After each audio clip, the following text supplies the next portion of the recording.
दोस्तों, ये कहानी पूरी तरह से काल्पनिक है और केवल मनोरंजन के लिए बनाया गया है। और इस कहानी में किसी भी व्यक्ति, नाम, उत्पाद या वास्तविकता का अपमान नहीं किया गया है।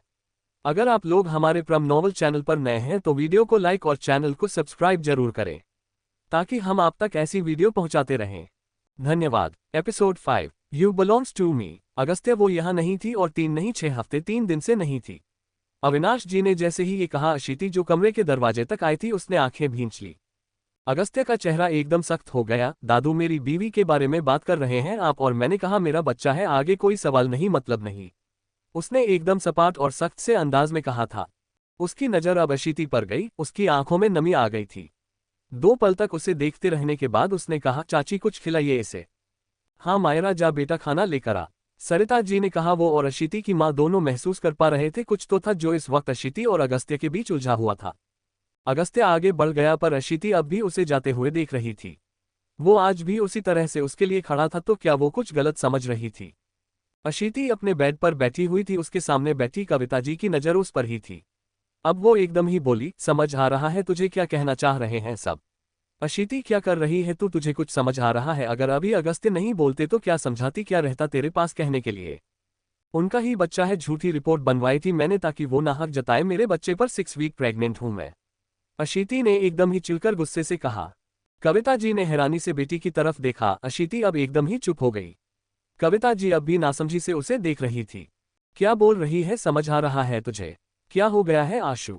बच्चे क्या हुआ? आखिर तक आते आते उन्होंने एकदम ही प्यार से कहा और अपनी माँ की बात सुनती अशीति ने गहरी सांस लेकर कहा, कुछ नहीं हुआ है माँ, प्लीज मैं अभी आपको समझा नहीं पाऊंगी। वो खुद इस वक्त उलझी हुई थी अगस्त्य के बिहेवियर की वजह से। उसे समझ नहीं आ रहा था किस लिए वो इतने यकीन से ये कह रहा था। उसने अपने परिवार के सामने तक इतने यकीन से कहा, सवाल खुद उठाना तो दूर किसी और को भी सवाल नहीं उठाने दिया। अशीति, देख बेटा, तू ही कहती थी ना वो बोलते नहीं है। सच में बहुत परेशान थे वो भी। जिस तरह तेरे पापा ने गुस्सा किया, अभी जो हुआ उसके बाद भी तेरे साथ है, समझ बच्चे, और अगर कुछ हुआ है तो बता, हम हैं ना तेरे साथ। कविता जी ने एकदम प्यार से कहा। अपनी माँ की बात सुनकर अशीति चाहकर भी उनसे कुछ कह ही नहीं पाए। कबीर को घर आते आते कुछ देर हुई। उसे देखते ही उसकी बुआ जी चिल्लाए, समय का अता पता है ही नहीं, बहू भूखी प्यासी इस नालायक के लिए बैठी है, रुक तू, तेरा पाँव ही तोड़ती हूं मैं। सॉरी, वो आज बहुत ट्रैफिक हो गया था ना, कबीर ने कहा। उसकी नजरों ने महक को तलाशा जो इस वक्त उसको कहीं नजर नहीं आ रही थी। सुधा जी ने बेटे की नजरों का पीछा करते हुए दबी सी मुस्कान के साथ कहा, छत पर ही है, जा जल्दी व्रत खुलवा उसका और खाना खा लेना दोनों, दीदी और मैंने खा लिया है। अपनी माँ की बात सुनकर वो गर्दन हिलाता हुआ छत की तरफ बढ़ गया। महक छत पर रेलिंग से लगकर खड़ी थी। आहट सुनते ही उसने कहा, मम्मी जी आने दीजिए कबीर को, तब खोल लूंगी व्रत। इतना कहकर जैसे ही वो पलटी, कबीर को अपने सामने देखकर ठहर गई। कबीर की नजर भी उस पर आ रुकी। लाल रंग की सिल्क साड़ी में लिपटी हुई वो बेहद खूबसूरत लग रही थी। बालों का बन बना हुआ था और मांग में बीच में लगा सिंदूर बेहद आकर्षक लग रहा था। उसने पूरा श्रृंगार किया हुआ था जिसकी वजह से आज काफी अलग लग रही थी। महक ने पूजा की थाल उठाई। कबीर उसे देखता हुआ उसके पास आ गया। वो चुपचाप बिना कुछ कहे पूजा करना शुरू कर चुकी थी। चांद को अर्घ्य देते हुए उसने अब छलनी से चांद को देखकर कबीर की तरफ देखा। वो कान पकड़ चुका था जो देखकर महक के लब मुस्कुरा दिए। कबीर ने भी राहत की सांस लेकर कहा, सॉरी यार, सच में देर हो गई थी ट्रैफिक की वजह से। कोई बात नहीं। महक ने इतना कहा तो कबीर अब पानी उसे पिलाने लगा। मैंने कहा था तुम्हें ये करने की जरूरत नहीं है। महक फीका सा मुस्कुरा दी। डोंट वरी बीवी वाली कोई एक्सपेक्टेशन तुमसे नहीं रखूंगी। आई नो हम अच्छे दोस्त हैं पर कुछ भी हो करना पड़ता है ना, आफ्टर ऑल हस्बैंड वाइफ भी है, नाम के ही सही। कबीर ठहर सा गया था उसकी बात सुनकर। उसने अब महक की मिठाई खिलाया तो वो झुककर उसके पांव छूने लगी। अरे अरे बस यार प्लीज। कबीर ने उसके कंधे को पकड़कर उसे रोका। महक मुस्कुराकर बोली, I know we are friends. हम। कबीर ने गहराई से उसकी आंखों में झांका। महक के साथ वो अब नीचे आया। चलो कमरे में, बस 2 मिनट में आ रहा हूं। अगस्त्य अब भी छत पर बैठा था। अशीति के पेरेंट्स भी जा चुके थे और वो ये सब देख रहा था। उसकी बातें याद आ रही थी और ये बात करती थी मुझसे प्यार करने की। अशीति की बात याद कर उसने तन से कहते हुए अपनी आंखें बंद कर ली। वो अब तक कमरे में थी। अगस्त्य की बातें अब भी परेशान कर रही थी। आखिरकार बालकनी से कमरे में आकर उसने पानी का ग्लास मुंह से लगाया। अगस्त्य के आने की आहट सुनाई देते ही अशीति ने गहरी सांस ली। वो अंदर आ चुका था जिसका एहसास भी उसे दरवाजा बंद होने की आवाज के साथ हो गया था। वो तकिया लेकर जैसे ही सोफे की तरफ जाती हुई नजर आए, अगस्त्य का चेहरा अब एकदम ही सख्त हो गया। उसके पास आकर उसने एकदम ही उसकी बांह पकड़कर उसके हाथ से तकिया खींचकर कहा, किस बात का डर है तुमको? अशीति ने जलती सी निगाह उस पर डाली। अगस्त्य ने तकिया बेड पर फेंकते हुए कहा, बहुत हो गया है तुम्हारा नाटक, बंद करो अब। उसकी बात सुनकर अशीति ने गुस्से से उसे घूरा और अपने से दूर धकेलकर बोली, मुझे हाथ लगाने की जरूरत नहीं है आपको। अगस्त्य 2 कदम दूर हुआ था पर उसने अब अपने दांत भींच लिए, गुस्सा चेहरे पर नजर आ रहा था। उसकी बाह पर पकड़ अब भी बनी हुई थी। उसने उसी तरह से अपनी पकड़ कसते हुए एकदम ही गुस्से से कहा, दूर रहो, क्या नाटक लगा रखा है तुमने? समझती क्या हो, मर रहा हूं मैं तुम्हारे लिए। ये जो तुमने मेरी बेड तक की पहचान बना दी है, बताना जरा कितनी बार जबरदस्ती की है तुम्हारे साथ? क्या किया है ऐसा मैंने तुम्हारे साथ जो इतने नाटक कर रही हो तुम? अशीति ने उसकी तरफ देखा, वो कुछ बोलती उससे पहले ही अगस्त्य ने कहा, मेरी बात सुननी नहीं थी, तुम्हें बंद कमरे में दिखा था मैं तुम्हें, उसके साथ बातें सुनी तुमने मेरी, पर तुम्हें मुझसे बात करना सही नहीं लगा। क्या हक नहीं दिया था मैंने खुद से सवाल करने का? पर नहीं, तुम्हें तो बस अपनी बात करनी थी। उसी वक्त अंदर आती लड़ती, मुझसे सवाल करती, हाथ उठाती, पूछती क्या कर रहा था मैं। हाथ आकी फिर से एक झूठी कहानी सुनाते आप मुझे।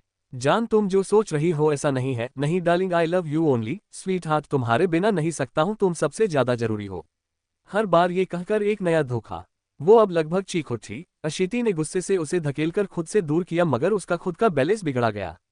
वो बुरी तरह से लड़खड़ाई गई पर वो गिरती उससे पहले ही अगस्त्य ने उसे संभाला।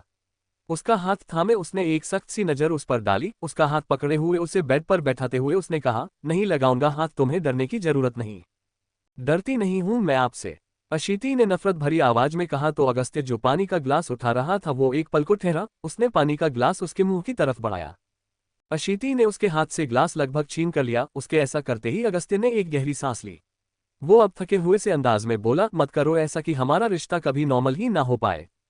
पानी का ग्लास टेबल पर रखती अशीति ने नफरत से ही कहा, होगा भी नहीं नॉर्मल, हमारे बीच कोई रिश्ता ही नहीं है। इस बच्चे पर आपका हक नहीं होगा, मैं होने ही नहीं दूंगी। जैसे मुझ पर शाश्वत दीक्षित का हक नहीं था वैसे ही मेरे बच्चे पर आपका हक नहीं होगा।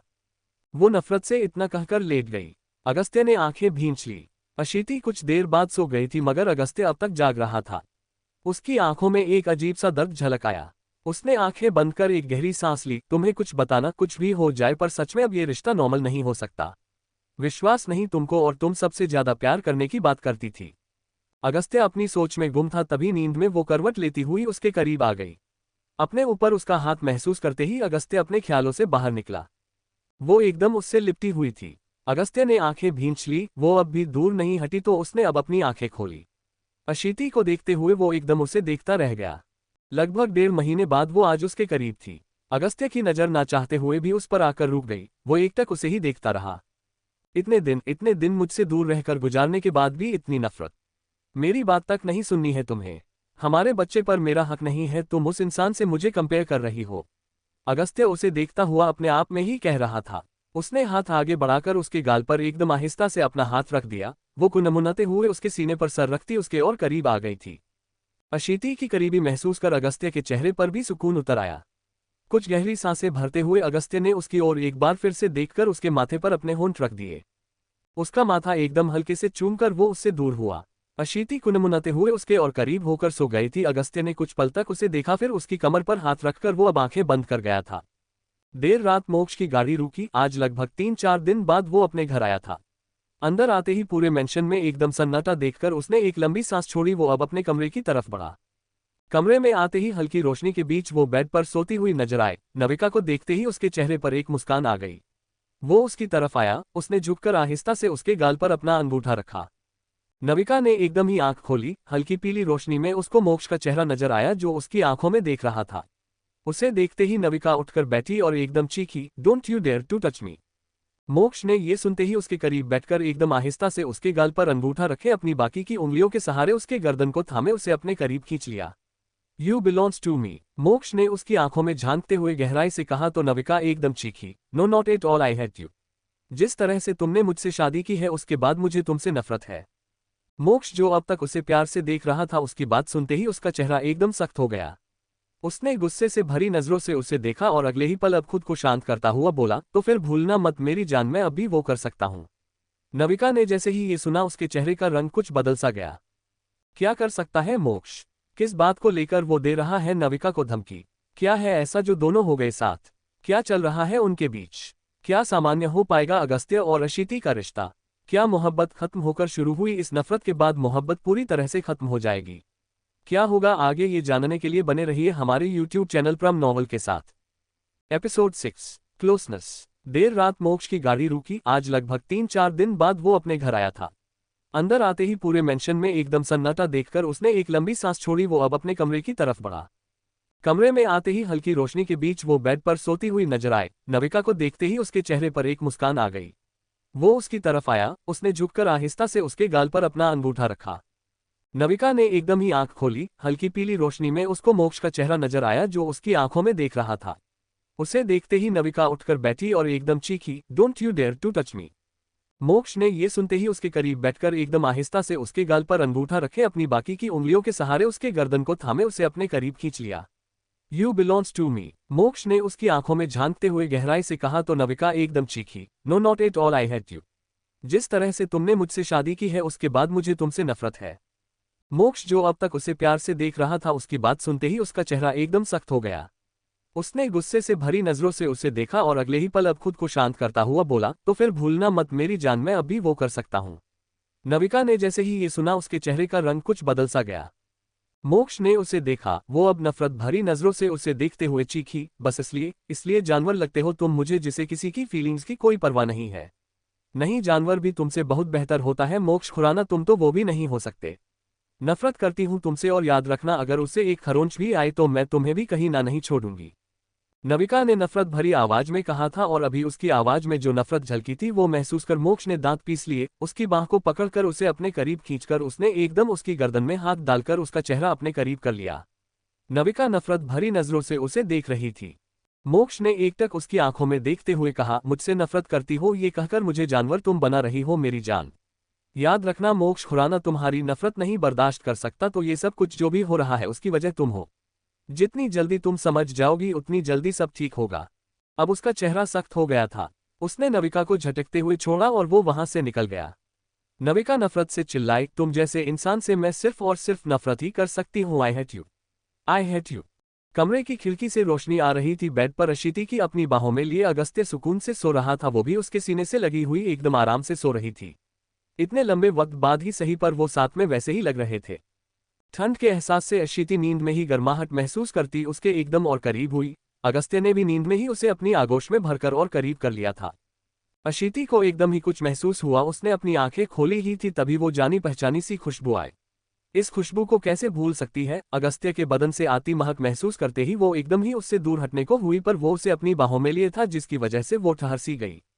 अगस्त्य की भी आंख खुली। उसने आंखें मसली तभी वो उसका हाथ झटकते हुए बोली, मेरे करीब आने की कोशिश मत करो, समझ नहीं आता है आपको। वो अभी नींद में जागा और अब सिचुएशन समझ भी आ गई थी। उसकी बात सुनते ही उसने गुस्से से उसे देखकर कहा, तुम्हें क्या लगता है तुम्हारे करीब आने के अलावा कोई काम नहीं है मेरे पास, और एक्चुअली तुम्हें डर किस बात का है। डू नॉट टच मी का बोर्ड पहले लगाती तो प्रेग्नेंट नहीं होती तुम। हाँ तो क्या कहना चाहते हैं, मैं डेस्परेट थी आपके लिए, अशीति ने चिढ़कर कहा। जो सुनते ही अगस्त्य की नजर उस पर आ रुकी। उसे पुरानी बातें याद आने लगी। उसका हाथ पकड़कर उसे अपने करीब खींचते हुए उसकी दूसरी बांह को भी पकड़ लिया।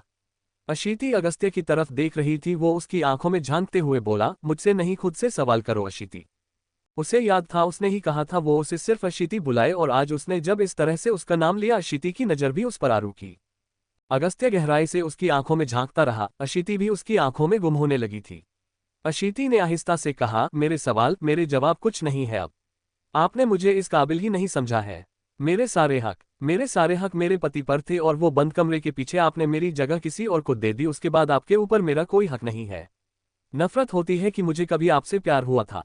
उसकी आंखों में आंसू तक आने लगे थे। अगस्त्य जो अब तक उससे बात कर रहा था वो भी ठहर सा गया। अब उसकी बाह पर उसकी पकड़ भी ढीली हो गई। अशीति ने उससे दूर होकर बेड पर उतरते हुए तन से कहा, शायद अब समझ रही हूं क्यों रात को घर पर रहते हैं आप, पर मुझसे उम्मीद मत करना कुछ। अगस्त्य ने अपनी आंखें भींच ली। उस पर यकीन करने वाली उसकी बीवी ये कह रही थी। वो अब उठकर बैठा तो घड़ी पर नजर पड़ी जो 8 बजा रही थी। उसने एक गहरी सांस भरी और अब उठकर खड़ा हो गया। कुछ देर बाद अगस्त्य के साथ ही अशीति नीचे आई। उसे लग रहा था घर वाले पता नहीं किस तरह से रिएक्ट करेंगे। आयुष्मान जी ऑफिस जा चुके थे। अयान भी मायरा के साथ निकल रहा था पर अब अपने भाई को देखकर ठहर गया। आशु तू ब्रेकफास्ट कर ले, मैंने बेसन चीला बनाया तेरे लिए, मायरा ने कहा तो उसने बस गर्दन हिलाई। अगस्त्य को देखते अयान ने मुस्कुराते हुए कहा, कम से कम आपके आने से कुछ तो सोने लगे हैं ये। अशीति ने जैसे ही ये सुना नजर अगस्त्य पर पड़ी और सुबह वाला मंजर याद आ गया। अगस्त्य आकर अपनी जगह पर बैठा। अशीति हिचकिचा रही थी। उसने दादाजी की तरफ देखा, तभी अगस्त्य ने अपनी बगल वाली कुर्सी खींची। उसने एक नज़र उसे देखा और अब बैठ गई। सरिता जी ने ब्रेकफास्ट सर्व करते हुए कहा, ध्यान देना है बेटा, शुरुआती महीने ज्यादा केयरफुल रहना होता है। अशीति ने नजर उठाकर उनको देखा तो वो मुस्कुराकर बोली, थैंक यू सो मच, हमें इतनी बड़ी खुशी देने के लिए। तुम्हारे दादाजी और चाचा जी ने तो आज डायबिटिक होने के बाद भी मिठाइयाँ खा डाली। अशीति ने ये सुनते ही दादाजी की तरफ देखा जो अब मुस्कुरा दिए थे, तो उसे कुछ राहत मिली।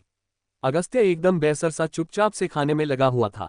ऑफिस चल रही हो तुम आज? अगस्त्य ने कहा तो सरिता जी बोली, नहीं नहीं, अभी आराम दो इसे। जी आराम ही मिलेगा, मैं ले आऊंगा आराम से, शाम तक कुछ पेपर्स वर्क है और वैसे भी इतना घर में रहना बोर करता है इसे। अगस्त्य ने बिना उसकी तरफ देखे ही कहा, जो अशीति को एक बार फिर से चौंका जरूर गया था।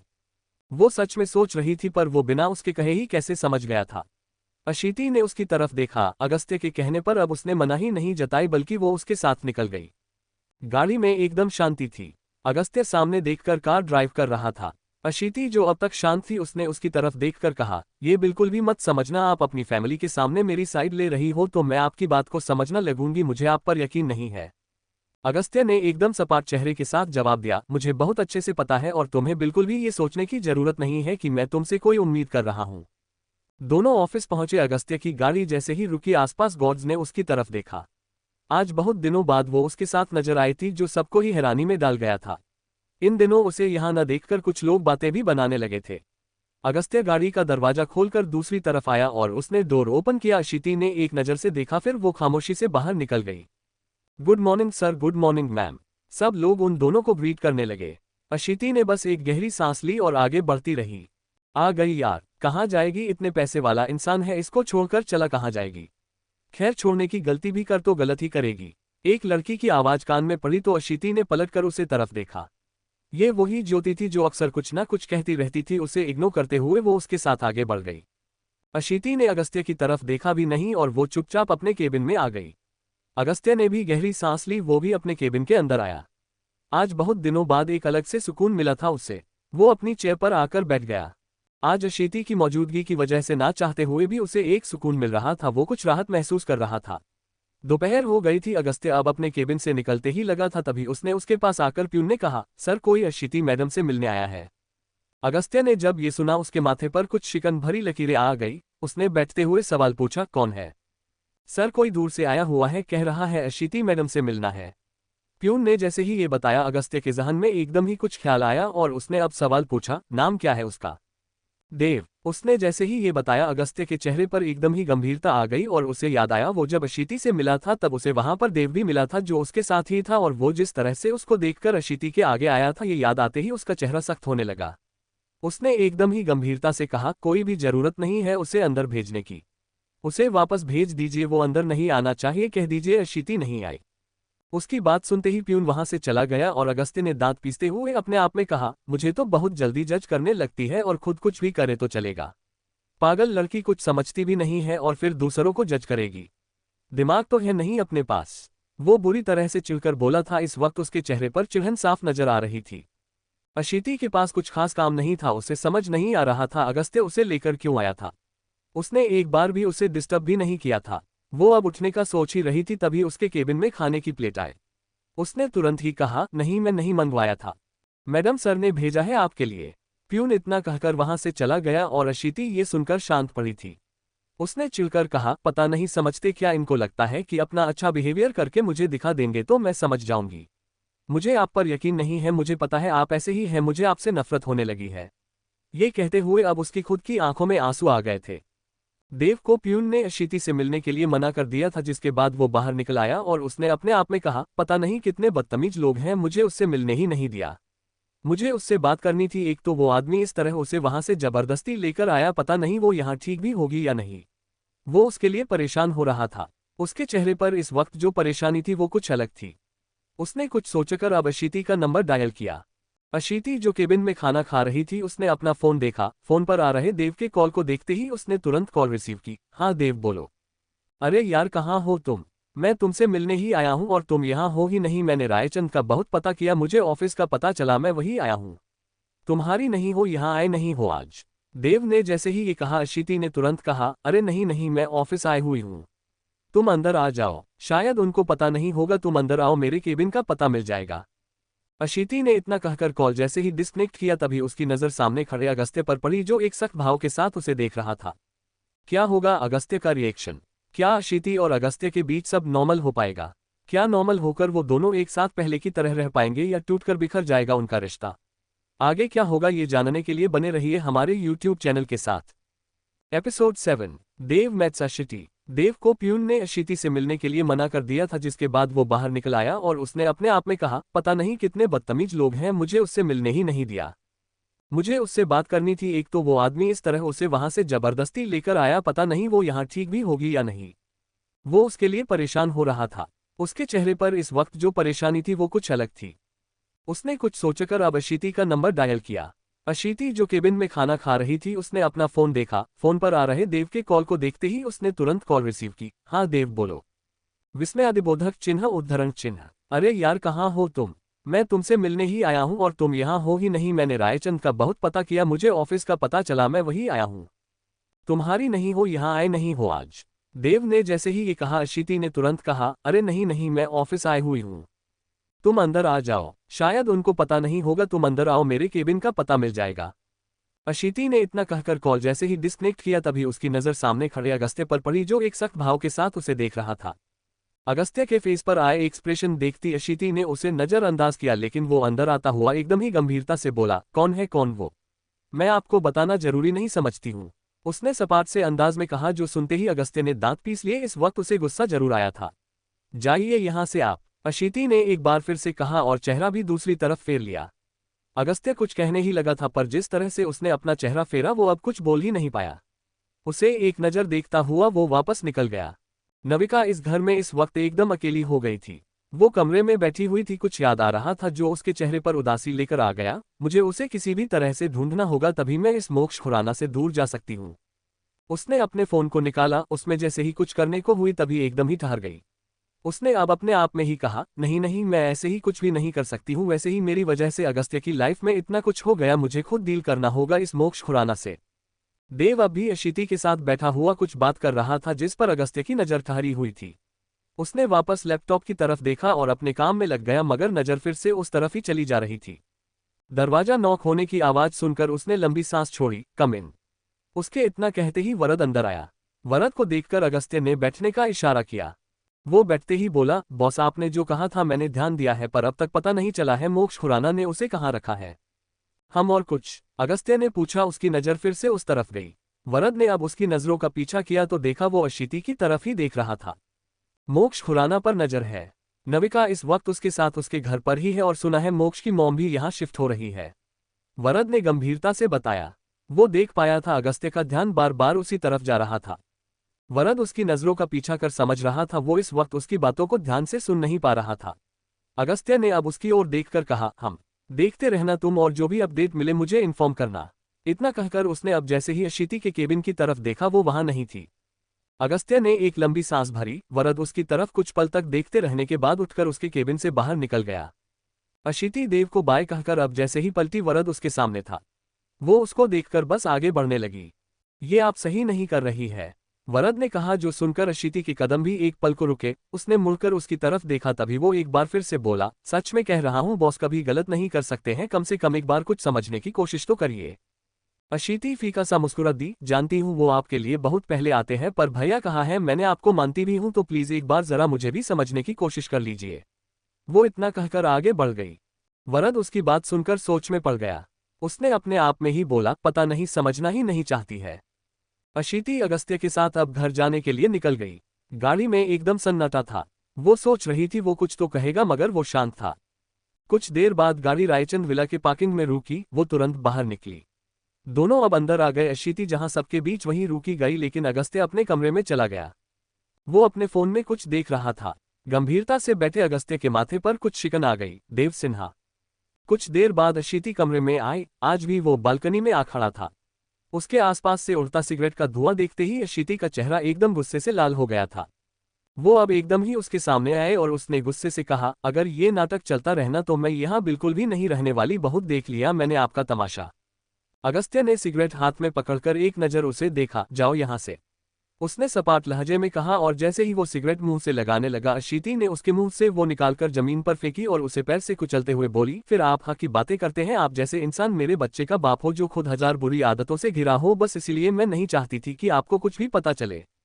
अगस्त्य ने एक सर्द सी निगाह उस पर डाली। वाले कुछ नहीं बोला था। अशीति अब दांत पीसकर बोली, अगर ये सब कुछ चलता रहा ना, मैं बिल्कुल भी नहीं रहने वाली हूं आपके साथ। तुम वैसे भी नहीं रहना चाहिए। Now leave me alone. Agastya ने बिना उसकी तरफ देखा। उसकी बात सुनते अशीति ने दांत पीस लिए। मुझे कोई शौक नहीं है आपकी शांति भंग करने का, बस मेरे आसपास नजर मत आना ऐसे। आपको क्या कमी है, जाइए जिसके पास जाना है, बस मेरा जीना हराम मत करिए। अशीति ने गुस्से से कहा, जो सुनकर अगस्त्य हल्का सा हंस दिया। अगर मैं किसी से बात करूं तो मेरा उसके साथ बेड तक का रिश्ता है, और अगर तुम बात करो तो वो दोस्ती। हे कमाल है ना। क्या कहना चाहते हैं आप? सब आपकी तरह नहीं होते हैं, समझे आप? अशीति ने गुस्से से जैसे ही कहा, अगस्त्य ने बुरी तरह से आंखें मीचकर गुस्से को काबू करना चाहा। तभी वो नफरत भरी आवाज में बोली, फर्क होता है बात करने और दोस्ती करने में। दोस्तों के साथ बंद होटल के कमरों में नहीं जाया जाता और फिर बात करते हैं। वो जो अपना गुस्सा काबू करने की कोशिश कर रहा था, उसका गुस्सा एक बार फिर एकदम ही तेजी से बढ़ गया और उसने गुस्से से उसकी बाहों को पकड़कर उसे अपनी तरफ खींचकर कहा, क्या मतलब होता है फिर?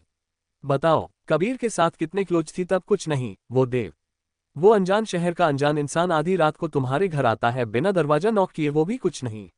मुझे हक करते हुए देखा उससे, बेड पर था उसके साथ। क्या देखा? बोलो, क्या देखा था? अशीति उसकी आंखों में देख रही थी। वो उसकी बात सुनकर अब तंज से मुस्कुरा दी। मैं यही सोच रही थी अब तक शांत कैसे रह लिए आप। वाह, खुद का कैरेक्टर ढीला हो तो। क्या किया क्या है मैंने? अशीति, अगस्त्य रायचंद, तुम बीवी हो मेरी, तुम पर हक है मेरा, और उसके अलावा किसी पर हक जताना तो छोड़ो, नजर नहीं उठाई है मैंने। सुनता जा रहा हूं तो कुछ भी बोलती जाओगी। तुम्हें छूने से पहले भी तुम्हारी रजामंदी ली थी मैंने। क्या किया तुम्हारे साथ? जबरदस्ती नहीं की है, खुद को खुद अपनी मर्जी से मुझे सौंपा तुमने, तभी आगे बढ़ा था मैं। होटल का बंद कमरा, बस इसके आगे बढ़ ही नहीं रही, दिमाग खराब करके रख दिया है। वो अब एकदम गुस्से से बोला था। अशीति भी 2 पल के लिए सहम गई थी, लेकिन उसका गुस्सा कम नहीं हुआ था। उसने उसी तरह से उसकी बांह पर अपनी पकड़ एकदम कसते हुए कहा, क्या बंद कमरे के पीछे का सच जानना चाहा? समझ नहीं आता है कुछ, या समझना ही नहीं चाहती हो? विस्मयादिबोधक चिन्ह। एक आदमी जो तुम्हें कुछ दिन पहले मिला है, उसे पर तुम्हें इतना यकीन है कि तुम उससे सब शेयर कर सकती हो, हमारा रिश्ता भी, और मुझ पर इतना भी यकीन नहीं है। एक बार, बस एक बार मेरी बात सुन लो। यही कहा था ना मैं तुम्हें, पर तुम्हें कुछ भी सुनना जरूरी नहीं लगा। तुम्हें जो लगा तुमने वो मान लिया। पहले मैं भी साबित करना चाहता था, लेकिन अब मुझे तुम्हें कुछ साबित करना ही नहीं है। उसने अब उसका हाथ छोड़ दिया। उसकी बातों में जो नफरत थी, उसका जो लहजा था, वो उसे बहुत ज्यादा हट करने लगा था। उसने अब एक गहरी सांस लेकर कहा, मेरे साथ नहीं रहना, मेरी मौजूदगी नहीं चाहिए तुम्हें, बस समझो हो जाएगा, पर एक बात याद रखना, मेरे बच्चे पर मेरा भी उतना ही हक है। मैं अनुराग रायचंद नहीं हूं जो एक औरत के आगे सब भूल जाए। उसने एक सख्त सी नजर उस पर डाली। अशीति नम आंखों से मुस्कुरा दी। देव, उस आदमी ने तब सहारा दिया मुझे जब मेरे पति ने मुझे धोखा दिया था, और कमाल है आप मेरे उसके साथ। जिसके भी साथ रहो तुम, आई डोंट केयर। अगस्त्य ने एकदम ही गुस्से से उसकी बात को काटा और वो वहां से निकला। कमरे में आते ही उसने बुरी तरह से दांत पीस लिए। वरद अपनी सोच में गुम था। रूहिका ने आकर उसके कंधे पर हाथ रखा और उसकी तरफ देखा। वरद, सब ठीक है? नहीं यार, मुझे कुछ तो करना होगा, वो भी खुश नहीं है, जरूर कुछ है, और उसके पीछे नविका और मोक्ष ही है। मुझे सब पता करना होगा, मैं करके रहूंगा। वरद ने गंभीरता से कहा। जो सुनकर रूहिका ने कहा, हाँ वरद, सब ठीक हो जाएगा। वरद के चेहरे पर गंभीरता बता रही थी, वो कुछ तो सोच चुका था। क्या होगा वरद की वजह से अशीति और अगस्त्य का रिश्ता नॉर्मल? क्या होगा आगे इनके इस उलझे हुए रिश्ते का? क्या होगा आगे, ये जानने के लिए बने रहिए हमारे YouTube चैनल के साथ। Episode 8, Agastya change behaviour. क्या बंद कमरे के पीछे का सच जानना चाहा? समझ नहीं आता है कुछ, या समझना ही नहीं चाहती हो? एक आदमी जो तुम्हें कुछ दिन पहले मिला है, उसे पर तुम्हें इतना यकीन है कि तुम उससे सब शेयर कर सकती हो, हमारा रिश्ता भी, और मुझ पर इतना भी यकीन नहीं है। एक बार, बस एक बार मेरी बात सुन लो। यही कहा था ना मैं तुम्हें, पर तुम्हें कुछ भी सुनना जरूरी नहीं लगा। तुम्हें जो लगा तुमने वो मान लिया। पहले मैं भी साबित करना चाहता था, लेकिन अब मुझे तुम्हें कुछ साबित करना ही नहीं है। उसने अब उसका हाथ छोड़ दिया। उसकी बातों में जो नफरत थी, उसका जो लहजा था, वो उसे बहुत ज्यादा हट करने लगा था। उसने अब एक गहरी सांस लेकर कहा, मेरे साथ नहीं रहना, मेरी मौजूदगी नहीं चाहिए तुम्हें, बस समझो हो जाएगा, पर एक बात याद रखना, मेरे बच्चे पर मेरा भी उतना ही हक है। मैं अनुराग रायचंद नहीं हूं जो एक औरत के आगे सब भूल जाए। उसने एक सख्त सी नजर उस पर डाली। अशीति नम आंखों से मुस्कुरा दी। देव, उस आदमी ने तब सहारा दिया मुझे जब मेरे पति ने मुझे धोखा दिया था, और कमाल है आप मेरे उसके साथ। जिसके भी साथ रहो तुम, आई डोंट केयर। अगस्त्य ने एकदम ही गुस्से से उसकी बात को काटा और वो वहां से निकला। कमरे में आते ही उसने बुरी तरह से दांत पीस लिए। वरद अपनी सोच में गुम था। रूहिका ने आकर उसके कंधे पर हाथ रखा और उसकी तरफ देखा। वरद, सब ठीक है? नहीं यार, मुझे कुछ तो करना होगा, वो भी खुश नहीं है, जरूर कुछ है और उसके पीछे नविका और मोक्ष ही है। मुझे सब पता करना होगा, मैं करके रहूंगा। वरद ने गंभीरता से कहा, जो सुनकर रूहिका ने कहा, हाँ वरद, सब ठीक हो जाएगा। वरद के चेहरे पर गंभीरता बता रही थी, वो कुछ तो सोच चुका था। अशीति गुमसुम सी कमरे में बेड पर बैठी थी। रात के 2 बज रहे थे मगर वो अब तक आया नहीं था। उसकी कही बात अब भी उसके जहन में बार बार आ रही थी। मुझसे झूठ भी बोलते हैं फिर बात करते हैं, इस बार भी झूठ ही कहेंगे, मुझे पता है। वो नफरत से अपने आप में बोली मगर उसकी खुद की आंखों में आंसू भर आए थे। मोक्ष इस वक्त अपने स्टडी रूम था। टेबल पर पैर रखकर बैठे मोक्ष के चेहरे पर एक गंभीरता सी नजर आ रही थी।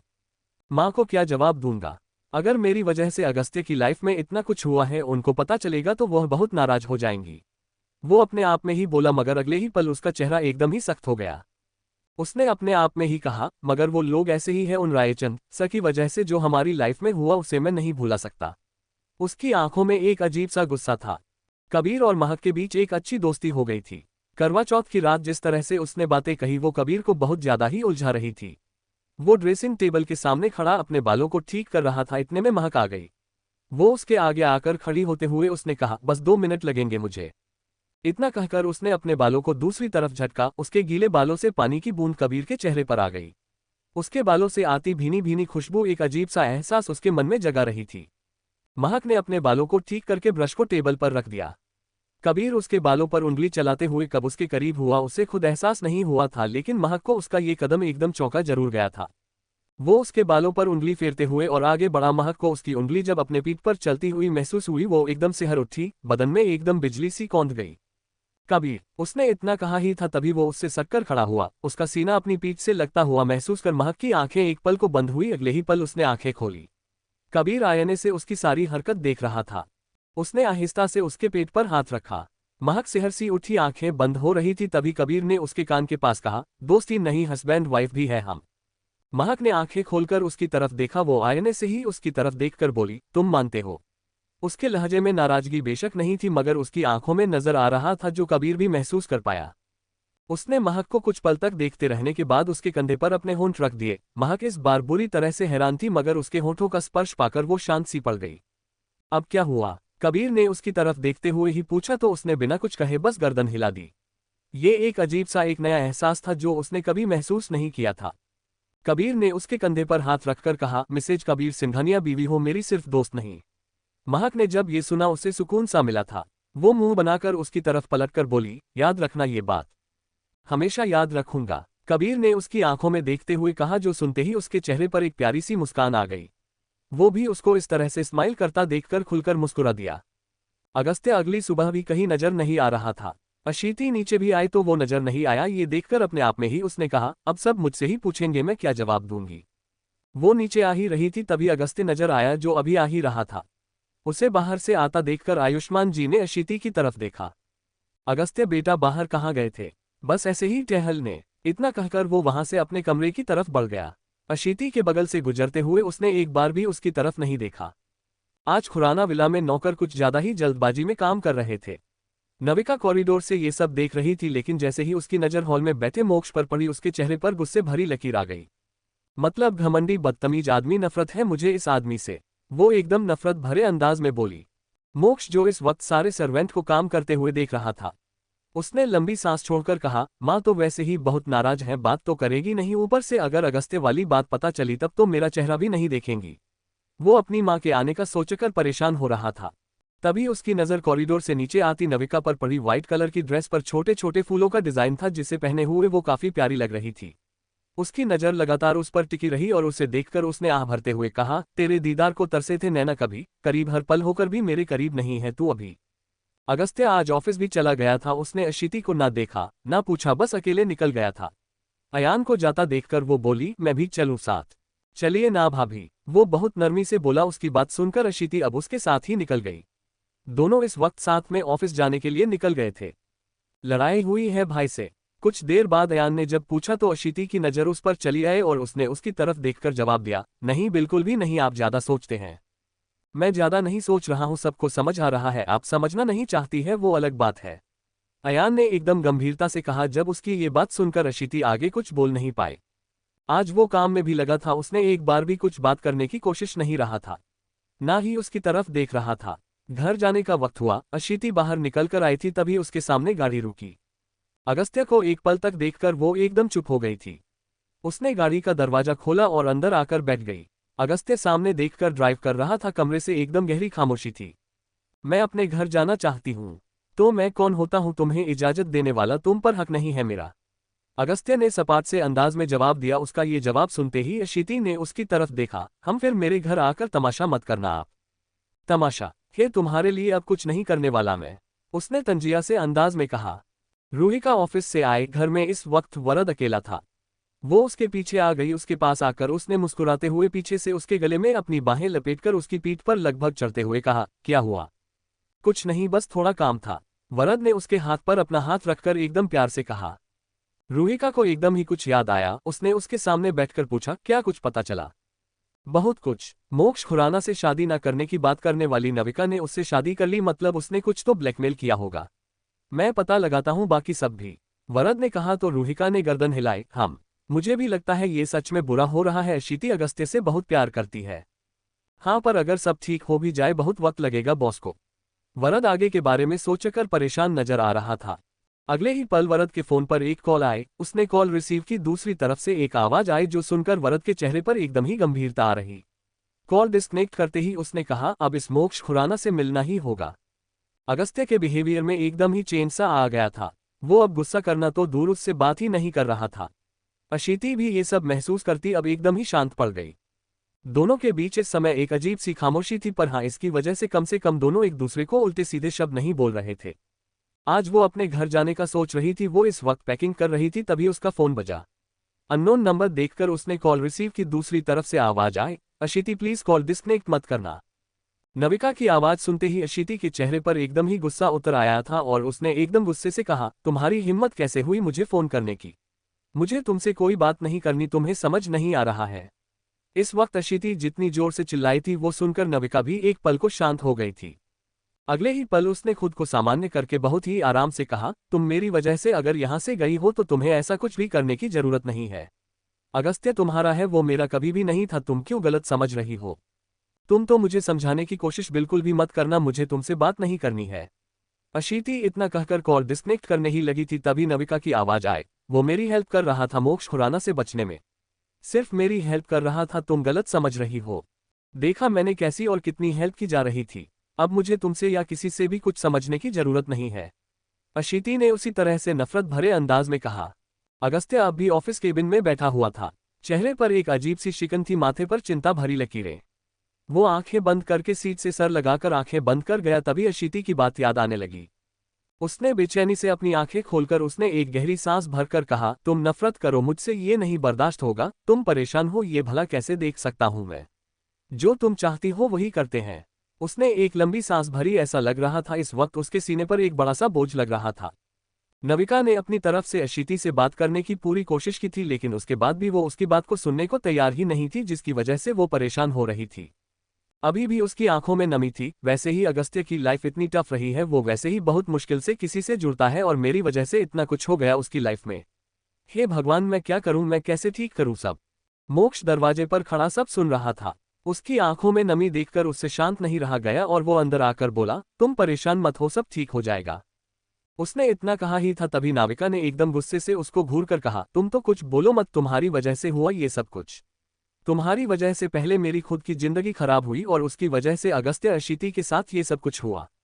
तुम एक इंसान नहीं हो, तुम्हें कोई फर्क नहीं पड़ता, तुम्हें सिर्फ अपनी फीलिंग्स दिखती है। अगस्त्य तुम्हारा भाई लगता है, पता नहीं तुम उसके साथ ऐसा कैसे कर सकते हो। तुम सच में एक इंसान हो ही नहीं। आई हेट यू। नविका नफरत से बोली थी और गुस्से से उठकर वहां से निकल गई। उसकी कही सारी बातें सुनकर मोक्ष के चेहरे पर एक गहरे भाव आ गए। अगले ही पल उसने कुछ गहरी सांस लेकर कहा, अगस्त्य से जुड़ा कुछ भी गलत हो उसमें बीच में पड़ने की मुझे आदत नहीं है, लेकिन जो लोग प्यार करते हैं उन्हें एक दूसरे के साथ रहना चाहिए। अब मुझे पता है मुझे क्या करना है। कुछ सोचते हुए उसके चेहरे पर एकदम ही गंभीरता आ गई थी और वो तैयार था आगे अपने प्लान को सक्सेसफुल करने के लिए। क्या चल रहा है मोक्ष के दिमाग में? क्या करेगा वो? क्या उसकी वजह से ठीक हो पाएगा अगस्त्य और अशीति का रिश्ता? अगस्त्य के दिमाग में क्या चल रहा है? क्या करने वाला है वो, क्या होगा आगे इस कहानी में, ये जानने के लिए बने रहिए हमारे यूट्यूब चैनल के साथ। Episode 9, dangerous accident. नाविका ने एकदम गुस्से से उसको घूर कर कहा, तुम तो कुछ बोलो मत, तुम्हारी वजह से हुआ ये सब कुछ। तुम्हारी वजह से पहले मेरी खुद की जिंदगी खराब हुई और उसकी वजह से अगस्त्य अशीति के साथ ये सब कुछ हुआ। तुम एक इंसान नहीं हो, तुम्हें कोई फर्क नहीं पड़ता, तुम्हें सिर्फ अपनी फीलिंग्स दिखती है। अगस्त्य तुम्हारा भाई लगता है, पता नहीं तुम उसके साथ ऐसा कैसे कर सकते हो।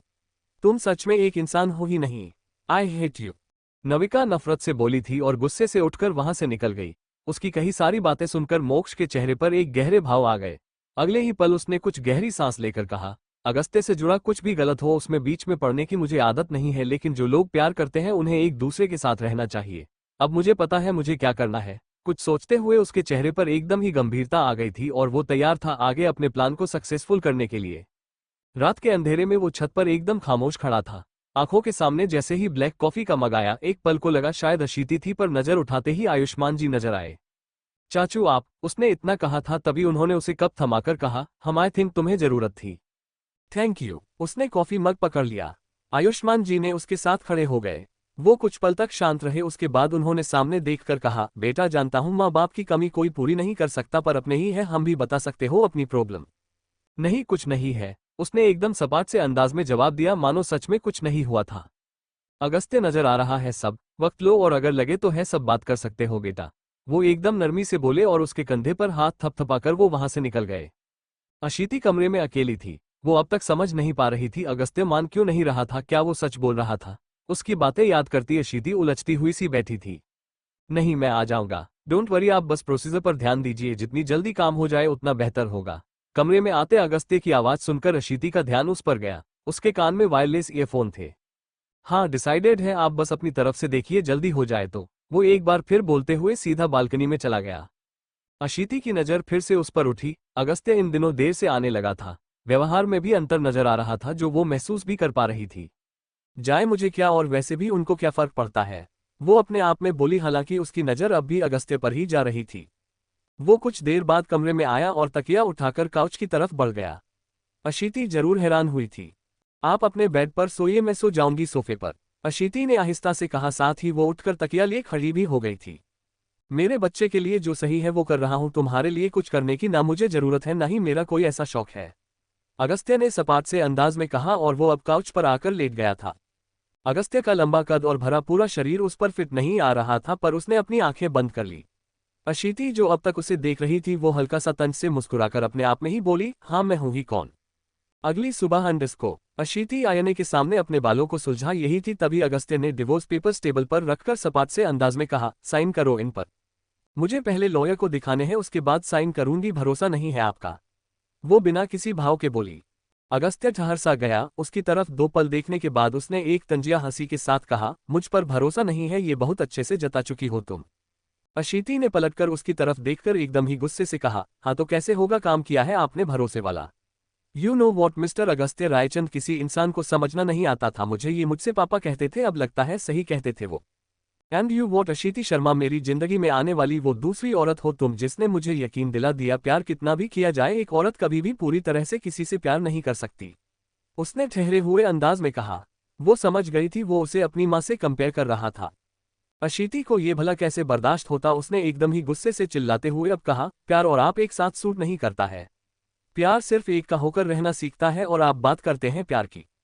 इतने दिनों से वो अपना गुस्सा कंट्रोल कर रहा था, वो अपने आप को सामान्य रखने की कोशिश कर रहा था, मगर उसके बाद भी अब जब उसने ये सब कहा, अगस्त्य गुस्से से उसकी बांह पकड़कर उसके करीब होता हुआ दांत पीसकर बोला, बीवी हो तुम मेरी, फिर भी बिना तुम्हारी मर्जी के हाथ नहीं लगाया मैंने तुम्हें, तुम बड़ी थी मेरी ओर। एक का होकर रहना अगर नहीं आता मुझे तो आज ये जो अगस्त्य रायचंद की बीवी बनकर तुम ये हरकतें करके भी इज्जत से हो तो सिर्फ मेरी वजह से। प्रॉब्लम आई नहीं कि भाग जाओ, बस यही आता है तुम्हें, और बात करती हो तुम प्यार की। अगस्त्य का गुस्सा इस वक्त उसकी आंखों में साफ नजर आ रहा था। वो एकदम गुस्से से उसी तरह से बोला, तुम्हारी दोस्ती इस हद तक होती है कि तुम कभी भी किसी को हक कर सकती हो, किसी के साथ घूमने जा सकती हो, और तो दूसरी जगह पर कुछ ही समय में ऐसी गहरी दोस्तियां भी ठीक, और मेरा किसी की प्रॉब्लम में साथ देना भी गलत। बिस्तर से आगे की सोच नहीं है मेरी, अगर यही होता तो तुम एक रात नहीं झेल पाती, मुझे तुम्हारा ख्याल अपनी सेटिस्फैक्शन से ज्यादा रहता है और तुम्हें लगता है मैं हर किसी से साथ। इतना कहकर वो अब एक पल को रुका, इंसान हूं मैं भी, ठेका नहीं ले रखा हर बार का। तुम भागकर जाओ और मैं बस तुम्हारे पीछे रहूं। बस मुझसे छुटकारा चाहिए, ना मिल जाएगा, साइन करो पेपर्स और निकलो मेरी जिंदगी से। पर एक बात याद रखना अशीति शर्मा, अगर अगस्त्य रायचंद तुमसे प्यार नहीं कर पाया तो इस दुनिया में कोई भी तुमसे प्यार नहीं कर सकता। उसने गुस्से से ही अपनी बात पूरी की और अब वो जाने ही लगा था, तभी एकदम ही टेबल पर रखी हेयर ऑयल की बोतल पेपर्स पर गिर गई। अशीति ने पेपर्स तुरंत उठाकर हाथ उस पर डाला। बनवा लूंगा नए, बस कुछ दिन की ही बात है, अगस्त्य ने एकदम ही सपाट से अंदाज में कहा और वो अब वो पेपर्स उसके हाथ से लेकर बोला, कहा था मैंने एक बार समझो, बस एक बार, पर तुम नहीं समझी। तुमको नहीं समझ आया। समझने लायक कुछ तो छोड़ा था आपने। गर्लफ्रेंड घर पर आकर रहती है और किसी से तो बात। रहने दीजिए आप, रहने दीजिए, उसने आंखें भींच कर कहा। अगस्त्य तंज से हंसकर बोला, समझती तो तब जब तुम समझना चाहती। मोक्ष खुराना को वो चाहिए थी, मुझे बीच में तुम लेकर आए हो, और जिस बच्चे का बाप तुमने मुझे बनाया था वो एक अनाथ बच्चा था जिसे नविका ने अपने पास रखा था। अगर अपनी दुनिया में जीने से फुर्सत मिल जाए तो एक बार देख लेना, अगस्त्य रायचंद के नाम से जुड़ा कोई बच्चा अब तक आया नहीं है, और जो आएगा उस पर मुझे मेरा हक चाहिए। तुम छीन नहीं सकती, बेशक तुम उसकी मां क्यों ना हो। अपनी बात पूरी करके वो बिना रुके ही यहां से चला गया, जबकि अशीति उसे जाते हुए देखती रह गई। उसने जो कहा था वो सारी बातें जहन ने अब भी आ रही थी। उसे समझ नहीं आ रहा क्या सही था क्या गलत था। वो बुरी तरह से उलझ गई थी। आज अगस्त्य मीटिंग के लिए ऑफिस से बाहर गया था, पर वो अब भी अपने केबिन में थी। आजकल वो उसे अपने साथ लेकर नहीं जाता था। सुबह जो भी उसने कहा था वो बात अभी से याद आ रही थी। उसे एकदम ही नविका की बात याद आई। हाँ, दोनों ने प्लान किया होगा। उसके केबिन का डोर नॉक हुआ। प्यून ने आकर उसे एक मैसेज दिया, मैडम ये एक नंबर देकर गया है कोई आपके लिए। अशीति ने नासमझी से नंबर देखा, तभी उसके फोन पर उसी नंबर से मैसेज आया, एक बहुत अहम बात तुम्हारी जिंदगी से जुड़ी हुई, अगर जानना है तो एड्रेस पर आ जाना। अशीति ने देखा नंबर वाले कार्ड पर एक पता था। वो अब अपने आप में ही बोली, कौन है ये जो मुझसे मिलना चाहता है? कहीं कोई मजाक तो नहीं कर रहा है? वरद मोक्ष से मिलने के लिए उसके ऑफिस के वेटिंग एरिया में था। उसने वक्त देखकर कहा, ये इंसान जानकर इतना वक्त लगा रहा है, बस एक बार सच पता चल जाए तब बताता हूं। वो इस वक्त कुछ गुस्से में था। अशीति घर की गाड़ी लेकर उस पते पर पहुंचे। एक छोटा सा ऑफिस था, वो अंदर आ गई। अंदर आते ही उसकी नजर जब सामने बैठे मोक्ष पर पड़ी, उसकी आंखों में हैरानी सी उतर आई, जबकि उसको अपनी नजरों के सामने देखकर मोक्ष ने लंबी सांस भरी। उसको देखकर इस वक्त ऐसा लग रहा था जैसे मानो खुद को किसी चीज के लिए तैयार कर रहा था। तुमने मुझे यहाँ क्यों बुलाया है? अशीति ने उसे देखकर कुछ गुस्से से कहा, जो सुनते ही उसने कहा, तुम्हारे जैसी बेवकूफ लड़की से बात करूं, इतना वक्त नहीं है मेरे पास, पर मेरी जान परेशान है, उसे परेशान नहीं देख सकता हूं मैं। अशीति को उसकी बात समझ नहीं आई। वो समझ नहीं पा रही थी वो उससे क्या कहना चाह रहा था। अगस्त्य इस वक्त बहुत ही बुरी तरह से डिस्टर्ब था। उसे समझ नहीं आ रहा था क्या करना था, क्या हो रहा था। आज सुबह उसने अशीति को इतना कुछ बता दिया, पर उसने इस तरह से रिएक्ट किया जैसे कुछ हुआ ही नहीं। ये बात उसे हट कर रही थी। उसका ध्यान बहुत ही ज्यादा भटका हुआ था। एकदम ही अब उसका ध्यान सामने गया, और जैसे ही उसने सामने देखा अपनी तरफ आती गाड़ी नजर आई। वो अपनी गाड़ी को घुमाने लगा, लेकिन तब तक उसकी गाड़ी से दूसरी गाड़ी टकरा चुकी थी। एक तेज आवाज के साथ सब कुछ शांत हो गया। धुआं सा उड़ रहा था। उसके बीच टूटी हुई खिड़की से स्टीयरिंग व्हील से लगा अगस्त्य का खून से लथपथ हो चुका चेहरा नजर आया। वो बेहोश हो चुका था। उसकी हालत एकदम भयंकर लग रही थी। क्या होगा आगे अगस्त्य के साथ? क्या अशीति को पता चलेगा सच? क्या वो मानेगी किसी की बात? क्या सच सामने आने से पहले ही खत्म हो जाएगी अगस्त्य की जिंदगी? क्या अब कभी साथ नहीं हो पाएंगे वो दोनों? आगे क्या होगा इस कहानी में, ये जानने के लिए बने रहिए हमारे यूट्यूब चैनल के साथ। Episode 10, truth revealed. अगस्त्य इस वक्त बहुत ही बुरी तरह से डिस्टर्ब था। उसे समझ नहीं आ रहा था क्या करना था, क्या हो रहा था। आज सुबह उसने अशीति को इतना कुछ बता दिया, पर उसने इस तरह से रिएक्ट किया जैसे कुछ हुआ ही नहीं। ये बात उसे हट कर रही थी। उसका ध्यान बहुत ही ज्यादा भटका हुआ था। एकदम ही अब उसका ध्यान सामने गया, और जैसे ही उसने सामने देखा अपनी तरफ आती गाड़ी नजर आई। वो अपनी गाड़ी को घुमाने लगा, लेकिन तब तक उसकी गाड़ी से दूसरी गाड़ी टकरा चुकी थी। एक तेज आवाज के साथ सब कुछ शांत हो गया। धुआं सा उड़ रहा था। उसके बीच टूटी हुई खिड़की से स्टीयरिंग व्हील से लगा अगस्त्य का खून से लथपथ हो चुका चेहरा नजर आया। वो बेहोश हो चुका था। उसकी हालत एकदम भयंकर लग रही थी। अशीति घर की गाड़ी लेकर उस पते पर पहुंचे। एक छोटा सा ऑफिस था, वो अंदर आ गई। अंदर आते ही उसकी नजर जब सामने बैठे मोक्ष पर पड़ी, उसकी आंखों में हैरानी सी उतर आई, जबकि उसको अपनी नजरों के सामने देखकर मोक्ष ने लंबी सांस भरी। उसको देखकर इस वक्त ऐसा लग रहा था जैसे मानो खुद को किसी चीज के लिए तैयार कर रहा था। तुमने मुझे यहाँ क्यों बुलाया है? अशीति ने उसे देखकर कुछ गुस्से से कहा, जो सुनते ही उसने कहा, तुम्हारे जैसी बेवकूफ लड़की से बात करूं, इतना वक्त नहीं है मेरे पास, पर मेरी जान परेशान है, उसे परेशान नहीं देख सकता हूं मैं। अशीति को उसकी बात समझ नहीं आई। वो समझ नहीं पा रही थी वो उससे क्या कहना चाह रहा था। वो नासमझी से उसे देख रही थी मगर अब उसने एकदम ही चिढ़कर कहा, तुम खुद भी कम पागल नहीं हो समझे तुम। मुझे ना तुमसे बात ही नहीं करनी है। वो इतना कहकर वहां से जाने लगी। अशीति अगस्त्य रायचंद, तुम्हारा पति धोखेबाज नहीं है, ना ही कुछ भी ऐसा है जो तुम्हें लगता है। मोक्ष ने एकदम गंभीरता से कहा और उसकी ये बात सुनते ही अशीति के कदम रुक गए थे। उसने पलटकर उसकी तरफ देखा। वो अगस्त्य रायचंद या पूरा रायचंद परिवार ही मुझे बिल्कुल भी नहीं पसंद है, पर उसने कुछ नहीं किया। नविका चाहती थी मुझे, इसलिए मैंने तुमको ऐसे मैसेज भिजवाए थे, पर वो कुछ नहीं कर रहा था और ना ही कोई बच्चा है। वो बच्चा वो है जिसे नविका ने सड़क से उठाया था और उसे पाल रही थी। उसके पेरेंट्स अलाउ नहीं कर रहे थे, जिसकी वजह से वो घर से भी अलग थी अपने। And you what Mrs Raichand, वो इंसान बेशक मुझे लाख गुना बुरा क्यों ना लगे, पर प्यार में धोखा देने वालों में से नहीं है। मोक्ष की बातें सुनती अशीति एकदम ठहर सी गई। वो अब भी उसकी तरफ देख रही थी। उसने अब गुस्से से कहा, तुमने इतना सब कर दिया, उसके बाद भी हिम्मत कर रहे हो, ये सब कन्फेशन करने की हिम्मत है? मोक्ष अशीति की बात सुनता ही तंज से हंस दिया। तुम मुझ पर यकीन करोगी? जिसे अपने पति पर यकीन नहीं है वो मुझ पर यकीन करेगी, इसकी उम्मीद नहीं है मुझे। मैंने सिर्फ तुम्हें और उसे दूर करने के लिए एक आदमी हायर किया था, बाकी क्या हुआ वो मुझे नहीं पता है। मुझ पर यकीन करना ना करना तुम्हारी अपनी मर्जी है अशीति रायचंद। हाँ, उस होटल रूम में अगस्त्य रायचंद और नविका दोनों को मैंने ही बुलाया था। बाकी तुम जानो, सुनना है या नहीं? मोक्ष इतना कहकर चुप हो गया। अशीति बुत बने खड़ी रही, तभी कानों में आवाज आए, उम्मीद है अब आपको यकीन होगा। वरद की आवाज सुनकर उसने उस तरफ देखा। मोक्ष ने भी उसकी तरफ देखा। वरद अब गंभीरता से बोला, जिस कान के लिए तुमसे मिलना था वो तुमने ऐसे ही पूरा कर दिया। इतना कहकर उसने अशीति की तरफ देखा और बाहर निकलने लगा।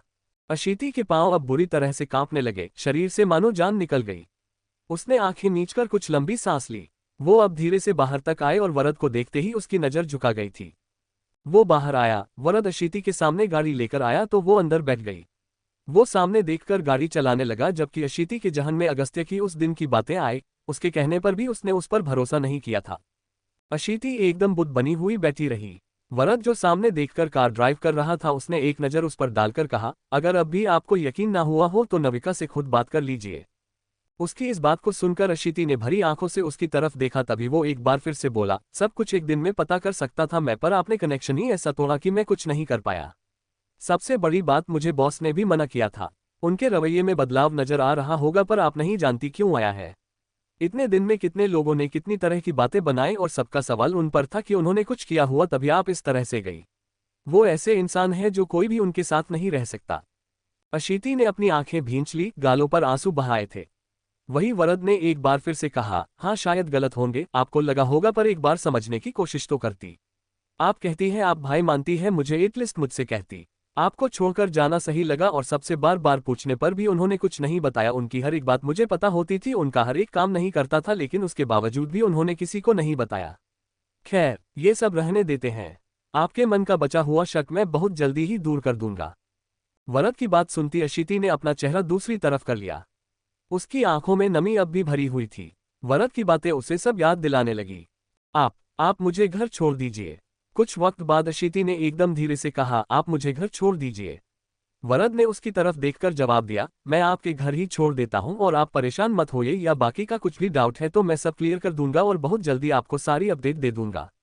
उसकी बात सुनकर भी अशीति कुछ बोल ही नहीं पाई, क्योंकि उसके पास बोलने के लिए कुछ बचा ही नहीं था। रायचंद विला में आते ही अशीति सीधा अपने कमरे की तरफ बढ़ गई। उसकी आंखों में इसका ढेर सारे आंसू थे। वो अपने आंसुओं को पूछने की जगह और भी बुरी तरह से रो पड़ी। आशु आशु नीचे आ। एकदम ही मायरा के चीखने की आवाज आए और ये आवाज सुनते ही अशीति ने झट से अपने आंसुओं को पोंछा और उठकर बाहर आते ही उसने देखा घर के सभी लोग कुछ परेशान नजर आ रहे थे और अविनाश जी बाहर की तरफ जा रहे थे। अशीति ने आते ही पूछा, क्या हो गया? जीजू का एक्सीडेंट हो गया, वो इस वक्त हॉस्पिटल में है। तुझे पता नहीं है? तू कहाँ थी? मायरा ने बताने के साथ साथ उससे सवाल भी पूछ दिया। अशीति कुछ कह ही नहीं पाए, लेकिन अगस्त्य का एक्सीडेंट हो गया ये सुनते ही उसको डर लगा। द केयर सेंटर अंडरस्को अस्पताल में आते ही पूरा रायचंद परिवार अगस्त्य के बारे में जानकारी लेने में लगा हुआ था। वो लोग जैसे ही वार्ड के सामने आए, एक नर्स बाहर निकली। नर्स को देखते ही अयान ने आगे जाकर पूछ, मेरे भाई ठीक है? क्या हुआ उनको? ट्रीटमेंट चल रहा है, सर पर गहरी चोट है। हम देखते हैं, अगर सर्जरी की जरूरत हुई तो शायद हमें करना पड़े, नर्स ने कहा और वो आगे बढ़ने लगी। लेकिन फिर उसने रुककर कहा, एक्सीडेंट काफी गहरा हुआ था, जिसकी वजह से चोट भी बहुत गहरी आई है। हो सकता है वो ऐसे ही ठीक हो जाए, पर अगर सर्जरी की जरूरत हुई तो आप लोग फॉर्म फिल करने के लिए तैयार रहिएगा। नज इतना बात कर वहां से चली गई पर पूरा परिवार एकदम परेशान हो गया था। अचानक से अगस्त्य का एक्सीडेंट कैसे हो गया, ये सबको उलझ रहा था। अशीति की आंखों में आंसू बरसे गए थे। वो आहिस्ता कदमों से वार्ड की तरफ आए और उसने अंदर झांकने की कोशिश की तो पेशेंट बेड पर पड़े अगस्त्य पर नजर पड़ी। उसे वेंटिलेटर लगा था जो बता रहा था उसकी चोट गहरी है, वो सांस भी नहीं ले पा रहा था। अशीति की आंखों में आंसू भर गए थे। हे भगवान, प्लीज इनको ठीक कर दीजिए प्लीज। मैं चाहे जो भी चाहूं पर मैं ये कभी नहीं चाहती। गलती हुई है ना मुझसे, मैं तैयार हूं सजा के लिए, पर इनको कुछ नहीं होना चाहिए। प्लीज भगवान जी, उनको ठीक कर दीजिए। वो नम आंखों से मन ही मन में बोली। अगस्त्य की ये हालात देखकर उसे खुद बहुत बुरा लग रहा था। उसकी आंखों में आंसू बता रहे थे आज भी वही एहसास जिंदा थे जो कभी हुआ करते थे। बाकी जानने वाले, अशीति का परिवार, दोस्त सब आ गए थे। अगस्त्य की हालत तो सिर्फ बिल्कुल भी स्टेबल नहीं थी। दोपहर से शाम हो गई थी। डॉक्टर जैसे ही बाहर आए सब लोग उनको घेर चुके थे। अविनाश जी ने एकदम परेशान से अंदाज में पूछा, क्या हुआ, हमारा बच्चा ठीक तो है ना? डॉक्टर ने उनकी तरफ देखा, चेहरे पर गंभीरता बनी हुई थी, जिसके बाद उन्होंने खामोशी तोड़ते हुए कहा, इस वक्त सिचुएशन स्टेबल है। सर्जरी की जरूरत है या नहीं पर उनके होश में आने के बाद हम देखते हैं। शायद ब्लड क्लॉट बन गया है और अगर ऐसा होगा तो हमें सर्जरी करनी पड़ेगी, इसलिए हम बस उनके होश में आने का इंतजार कर रहे हैं। इतना सुनते ही सब एक दूसरे के चेहरे देखने लगे। परेशानी इस वक्त सबके चेहरे पर नजर आ रही थी। अशीति की आंखों में तुरंत आंसू भर गए थे। सर्जरी की वैसे जरूरत नहीं भी हो सकती है। ब्लड क्लॉट अभी बहुत छोटा है, पर अगर उनके माइंड पर असर पड़ेगा तो हो सकता है हमें ऑपरेशन करना पड़े, लेकिन अगर इससे माइंड पर फर्क नहीं पड़ता तो दवाइयों से भी वो ठीक हो जाएंगे। आप लोग दुआ करें कि जल्दी हो आए। डॉक्टर इतना कहकर वहां से चले गए और उनके जाते ही सब एक दूसरे की तरफ देखने लगे। रात होने लगी थी। अयान हॉस्पिटल में रुकने का कह रहा था और इसके अलावा बाकी सब घर जाने के लिए उठे, पर अशीति अब भी उसी तरह से बैठी हुई थी, जो देखकर सरिता जी ने उसके पास आकर उसके कंधे पर हाथ रखते हुए कहा, बेटा चल, तेरे को इस वक्त आराम की जरूरत होगी। इस हालत में इतना स्ट्रेस मत ले, ठीक हो जाएगा, कुछ नहीं होगा हमारे अगस्त्य को। सरिता जी की बात सुनकर भी अशीति उसी तरह बैठी रही। अयान ने उसकी तरफ देखा, कविता जी भी उसी तरह उसे देख रही थी। कविता जी ने आहिस्ता से कहा, रहने दीजिए बहन जी, कोई बात नहीं। यहाँ पर अयान भी है, कुछ नहीं होगा उसे। घर जाएगी तो भी मन परेशान रहेगा। हाँ, मैं यही रहूंगी प्लीज। अशीति ने तुरंत ही कहा, जो सुनकर वरद ने उसकी तरफ देखा और अब वह भी निकल गया। घर के सभी लोग जा चुके थे, अशीति वही थी। आप ठीक है? अयान ने पूछा तो वो उसके कंधे पर सर रखकर सिसक उठी। मैं ऐसा कभी नहीं चाहती थी, सच में मैं ऐसा नहीं चाहती थी। अयान ने हल्के से उसके सर पर हाथ फेरकर कहा, कुछ नहीं होगा भाई, ठीक हो जाएंगे। पूरी रात वो ढंग से एक जगह रुक ही नहीं पा रही थी। सुबह एक बार फिर से सब लोग आ गए थे। अगस्त्य के होश में आने की खबर जैसे ही नज ने दी, होश आ गया है, आप पेशेंट से मिल सकते हैं। सब लोग अंदर आए। वो पेशेंट बेड पर मुरझाया हुआ नजर आ रहा था। सर पर पट्टी थी, हाथों में भी पट्टी बंधी थी।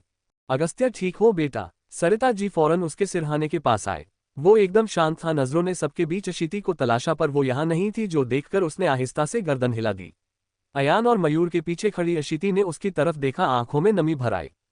अगस्त्य को महसूस हुआ जैसे वो यहाँ थी, पर फिर से देखने पर वो नजर नहीं आई। उसने अपनी आंखें बंद कर एक लंबी सांस लेकर कहा, ठीक हूं मैं, परेशान मत होइए। अशीति आ जा बेटा। सरिता जी ने जैसे ही कहा, अगस्त्य की नजर उठी। वो अब उसे नजर आई थी। सूजी और लाल आंखों में नमी भरे हुए वो उसे देख रही थी, पर उसने बिना कुछ कहे बस अपनी नजरों को दूसरी तरफ कर लिया। अशीति की आंखों की नमी बढ़ गई। अविनाश जी, सरिता जी या कविता जी सब ये देख रहे थे। अगस्त्य से मिलकर अब सब बाहर निकले। अशीति अब भी उसी तरह से खड़ी थी। उसके कदम अगस्त्य की तरफ बढ़े और वो अब उसकी तरफ जैसे ही आए, अगस्त्य ने अपनी आंखें बंद कर ली। आप ठीक है? अशीति ने हिम्मत करके बहुत ही धीरे से कहा, पर उसकी बात सुनते ही अगस्त्य ने चेहरे को दूसरी तरफ फेर लिया। हम। अशीति की आंखों में नमी बढ़ गई। क्या ठीक हो पाएगा ये रिश्ता? कैसे एक बार फिर इतनी उलझनों के बाद सामान्य होगा इनका रिश्ता? क्या मोड़ लेगी उनकी जिंदगी? कहानी में आगे क्या होगा ये जानने के लिए बने रहिए हमारे YouTube चैनल के साथ।